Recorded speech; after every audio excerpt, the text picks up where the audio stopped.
magkokontrol dyan. Ulitin ko lang mabilis. Si Zaldico, Martin Romualdez. Kita natin yan.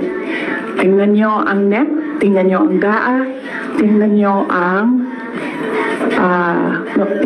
NEP, tingnan nyo ang GAB, General Appropriations Bill, tingnan nyo ang GAA. Makikita ninyo ang galawan dyan. Hindi na siya kailangan ng expert. Sundan nyo lang kung ano yung nagbabago. Anong isa pa? Na-proof ko dyan, yung AKAP. Diba? Nagtalo sila sa AKAP. Sinasabi ng mga senador, hindi naman namin nakita yun noon eh. Sabi ni Zaldico, o diba? Piniramahan nyo, digital signature ninyo, pinahiram ninyo, piniramahan nyo yan. Andun yan.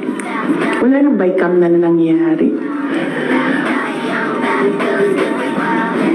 Ang sa akin lang, presidente ka, diba? So you have a full cabinet of experts, finance experts nandyan sa iyo. So nakikita nila, diba? Oh, President, Mr. President, ito po yung NEP natin. Pero pagdating po sa GAB, ganito na po yung nangyari. Di ba magtatanong ka na, ano nangyari? Bakit naging ganito? Di ba? O ako lang ba yun? Well, kung ako yun, ganun. Ano nangyari? Bakit ganito na ang GAB?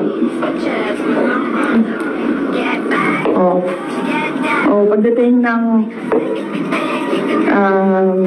Senate, ano nangyari? Tingnan nyo. Bakit ganito na? Pagdating ng BICAM, diba? Merong daming insertions. Walang paper trail and then suddenly sa BICAM nandoon na. Uy, diba magtatanong ka?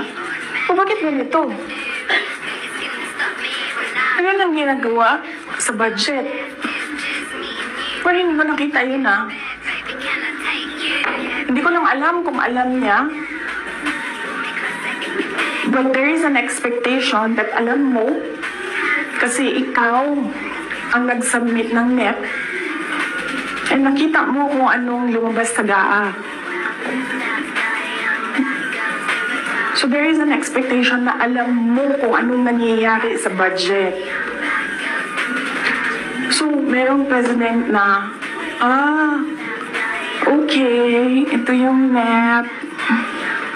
Then after a few months, okay, ito yung GAA.